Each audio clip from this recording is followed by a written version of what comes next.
Okay, so how about your children? Can you just tell me how many Sure. children you have? I have 2 children, and my oldest is my daughter, Deborah Marie Smith van Sprakkelaar. She married a Dutch guy. And then my son is Daryl Ray Smith. Do they live in the area?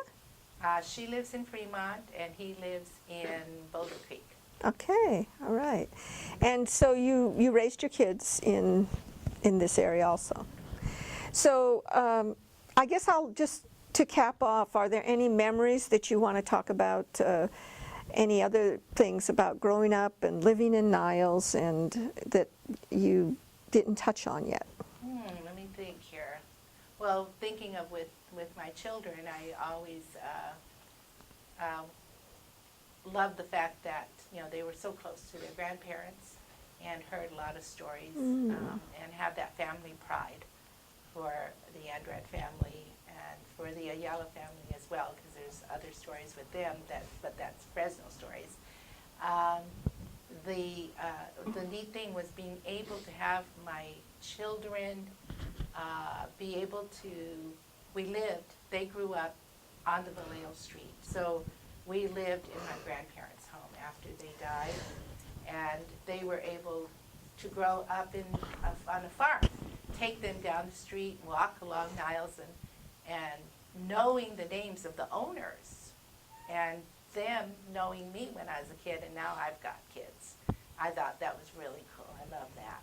And then when they got older, then that's probably when they were like, my daughter was 5 because she went to Warm Springs schools there. So I'm kind of sorry that they don't remember the earlier years when they lived in Niles. But they still have that pride.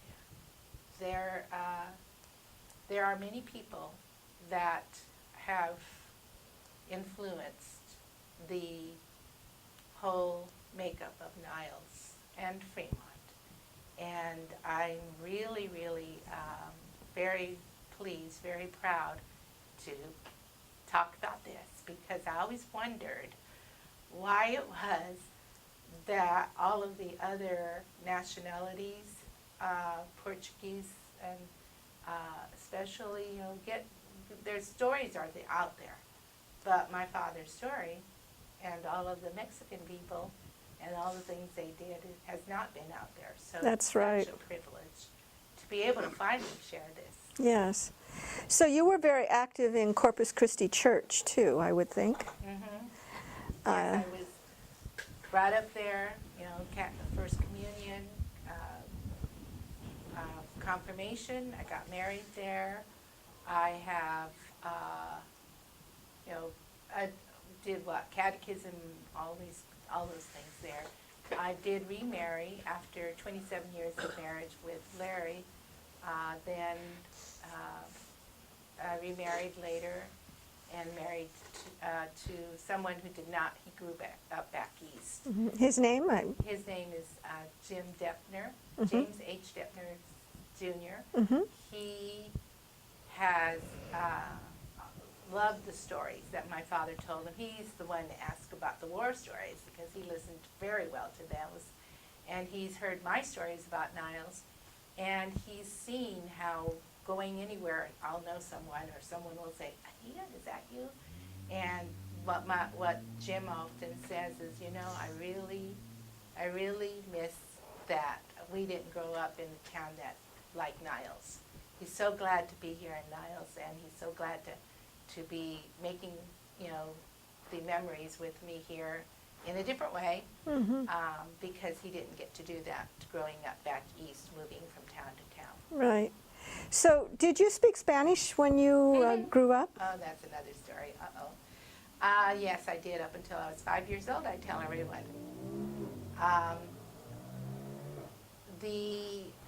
My mother and my father spoke English and Spanish. My grandparents, both sets, only spoke Spanish.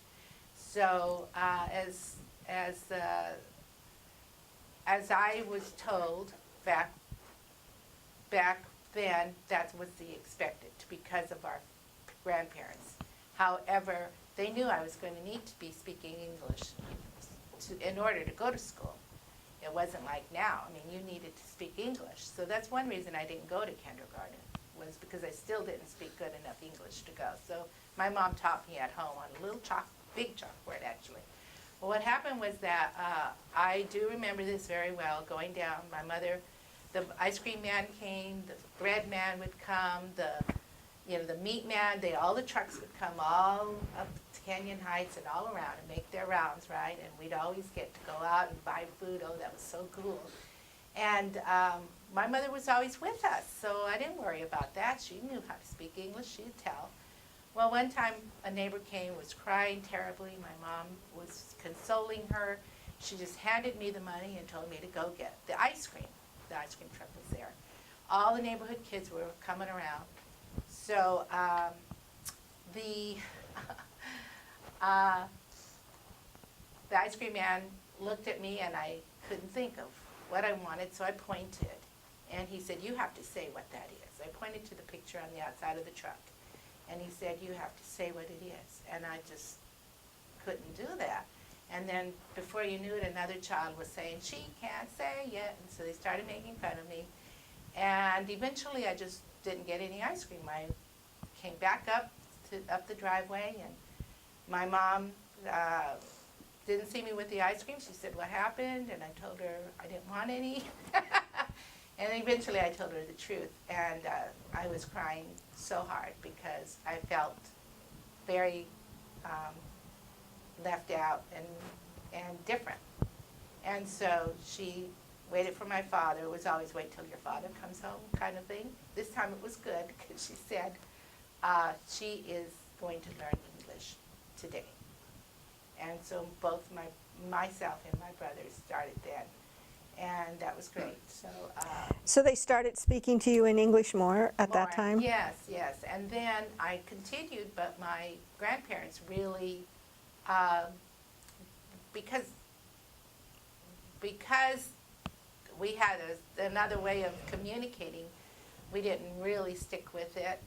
When they died, when I was 12, when I was 15, when I was 17, and they all died, then I pretty much was losing it. The only time we really spoke Spanish was when we went to Fresno or Santa Barbara, where cousins were. Mm-hmm. And I really didn't stick with it, and so I'm really sorry for that. I always would tell the parents of my preschoolers, make sure they don't lose their Spanish, because it's a terrible thing to have lost the second language that is so important, Right. especially now. Right.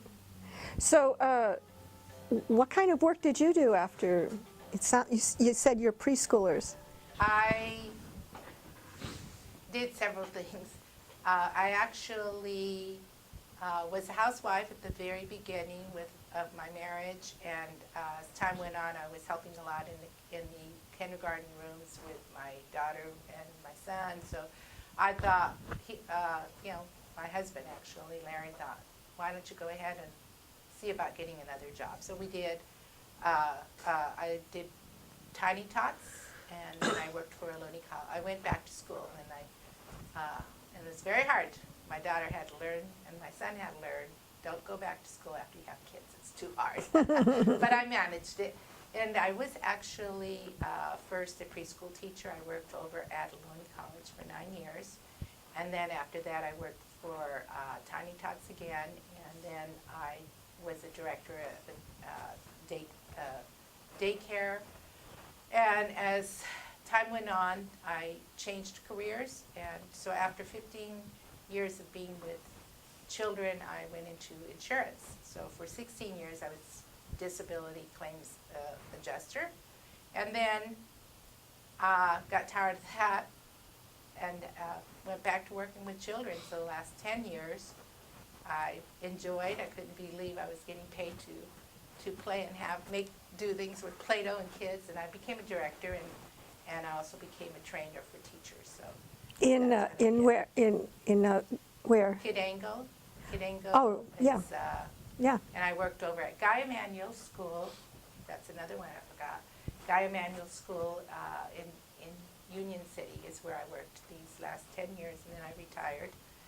And so the last 3.5 years I've been this way. But the neat thing about Guy Emanuele, I should tell that story, because when I mentioned before, Mr. Emanuele was my counselor at the time, and he was the one who influenced me to continue. He says, you've gone to summer school, because I used to love school so much, I even went to summer school.